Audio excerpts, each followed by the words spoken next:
Welcome back to Stickshift. Brent and I always argue about which American truck is better, Ford or Chevy. So we finally decided to settle the score with a couple challenges. Don't Kill the Kids, Fast Food Sausage Fest, and T-Ruck-Off. Chris agreed to be the non-American independent judge of Stickshift Truck Challenge. Like a rock. Everybody knows Chevys are the most dependable, longest-lasting trucks on the road. And yeah, that's the same line that you'll hear in the Chevy commercial, but I think it's pretty true. I've had this thing for 5 years, absolutely no issues at all. It's a 3-liter inline 6, and so it's kind of fun. It's the same layout as my BMW. This has a single turbo and it's diesel. My M3 is twin turbo and it's gasoline. This thing will get crazy good mileage. It can tow a whole bunch. It's just absolutely fantastic. Disappointing as always. Is this even a truck? Are you kidding me? This is the most popular truck in the world. So what year is this truck? 21. Okay. So I was post-apocalypse. If it was a 2011 to 2016, the exhaust manifold, it only has 8 bolts and there's like a 6-inch span without any bolts, despite there being drilled and tapped holes in the head. Yeah. And there was exhaust leaks. Slight engineering oversight. Would you like to see an even bigger engineering oversight? I mean, I don't know. We don't even have to get under your hood. Whatever. This is classic Chevy quality. You want to see Chevrolet integrity? It's my pickup bed. I saw nothing move. I don't know what you're talking about. Is this your truck making this sound? No. Here comes our righteous adjudicator. What? So Chris was supposed to be here to judge our truck off between Ford and Chevy. What is that? 1, 2, 3. God save our gracious Queen. It's a 60-year-old machine built in 65. The Land Rover Series 2A. Don't you mean like Land Rover, like Revolutionary War edition? I think England lost because they were driving these in the 1700s. This will be able to do anything that you guys can do and better. Oh, did this just become a 3-way challenge? It did become a 3-way challenge. I can't hear you guys. Turn off the engine. Okay, there's a thing with that. You can't. Okay. It stays on permanently. It's because if you shut it off, it won't start up again. It won't start up again. Okay. Because this is a truck challenge, and now I'm part of it, we're going to start here, and we're all going to parallel park. This is Don't Kill the Kids. A penalty is added for each injured child. Parking? My last name is Parker. You're going down. I have like 700 cameras around mine. Okay, you might do all right. He's got the longest truck. He's going to fail this. We'll find out. Bring it on. Let's go. Let's do it. Chris pulled straight in since his Land Rover was only about 3 feet long. Now we know why he wanted to do a parking challenge. To be fair to Brent, he did a pretty neat job in his Techno Ford. I am a parking god. Since Chris cheated and Brent had the robots do the work for him, I had a lot of catching up to do. I think I did pretty good. I was faster than the other guys. After the parking challenge, I noticed that my truck was out of diesel exhaust fluid. Since I didn't want a limp Chevy the rest of the day, I needed to add fluid. Brent mentioned that DEF is really just sheep pee, so we found a creative way to fill the tank. Next up was doing a real truck thing. Construction materials delivery with Ruck, the DoorDash of raw materials. This is the T-Ruck-Off. The challenge is to get your materials to the job site in one piece. Sean, it's Brett. We called up our friend who works there, and he gave us each a delivery assignment. Then he gave us a magnetic sign to throw on our trucks. But every panel was made of fiercely unmasculine aluminum. Granted, my doors weren't steel either, but at least my bed was. Ruck provided the uniforms, but mine was a little different. They didn't give you guys shorts? Did you notice his legs were really tan? You're right. Then it was time to hit the road and go pick up our stuff. We are delivery drivers. Go, Chris, go! I know you're very, very slow. I keep finding myself needing to gasp for air. I'm pretty sure I'm getting carbon monoxide, a lot of it. You have to roll down the windows if you want to stay alive. Now you have to shout over the sound of the engine. It's really just like driving a sardine can.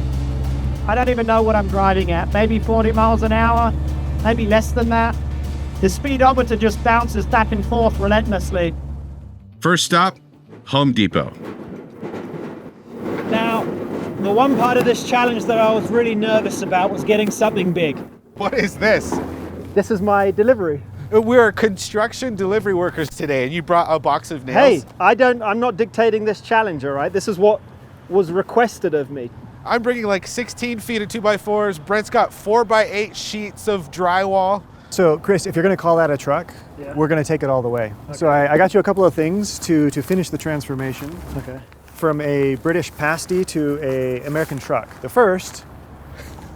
Guys, this is so sweet. I actually really needed something to wipe my ass with.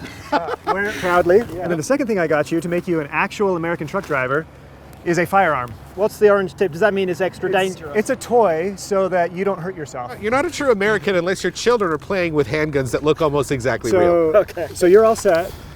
Now you want me to put this on right now? Yeah, fly it proud. What Ethan and Brent didn't realize is that I actually saw this coming a mile off and had prepared my own flag.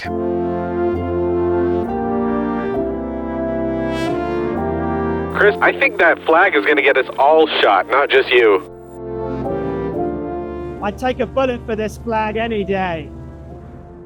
As the townspeople were basking in the radiant splendor of my regal flag, like an idiot, Ethan turned his Titanic barge into a high-quality American eating establishment.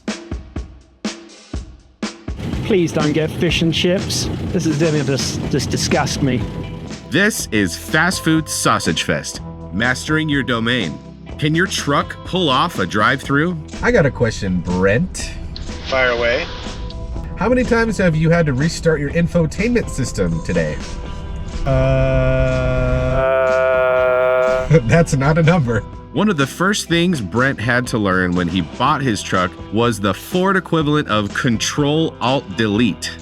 Ethan, that was an impressive 7-point turn just to get through a drive-through. I'm just gonna keep doing this for just a half a second. Just to be an ass. Oh, you don't have to do anything to be an ass. Let's go 6 mustard dogs. Finally, we made it to the front of the line, and I was a little hungry. 3, 4, 5, 6. And then 6 double cheeseburgers and 6 small fries. Brent was thirsty, but couldn't decide what to get. 8 random sodas. Yeah, give me an assortment of those. 8 of whatever. And Chris struggled to translate English fast food into Americanese. Do you have any toad in the hole? Fry up. I'm sorry?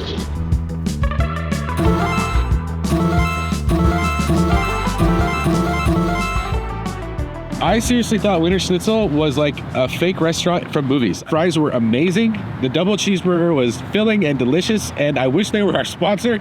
It wasn't terrible. Like, would I eat there again? Sure. Well, that was disgusting. Through the magic of American hot dogs, we proved my truck was way too big for a drive-thru, and Wiener Schnitzel really needs to expand their menu to satisfy the discerning British man. Chris's dinosaur needed restarting, so we popped some hoods, and luckily the ever-prepared Brent had some jumper cables. Once again, England needed to suck juice off the United States to get by. Now it was time for Utah's 3 least efficient couriers to deliver their payload, so we headed to the job site. I love the puff of smoke every time Chris shifts gears. Now that is a real treat. I'm impressed that it made it. I'm impressed that you didn't get mugged by any rednecks. I think there was only a few pitchforks. Now you don't have the French to save you this time. He's failed. Wasn't me. You broke your drywall? Yeah, he broke it. Is that how they're supposed to come? That wasn't me. Okay. Yeah, the line item on the order was actually like 1 double pack of drywall with 1 broken. Yeah. So like, Mission accomplished. This is 16 feet of wood, just like the job ordered. the job order was a 16-foot 2x4. Right, like Not 16 feet of 2x4. Earlier, when I picked my order up, I had some issues fitting it in my truck. I actually thought my solution was perfect. That'll do it. So I've got the scores here. I am going to get a 0. And Chris, we'll give you a 1 in spite of the fact that your box was severely maimed. Ethan kind of made this easy for us, didn't he? Absolutely. Another 0. Truck rodeo. You trampled many children. Yeah. Yeah, you get 1 point. I get 2 points. I trampled slightly fewer children. Yeah. And Chris hit none and gets 3 points. Drive-through. Ethan struggled. You get 0. Mine struggled slightly less. I get 1.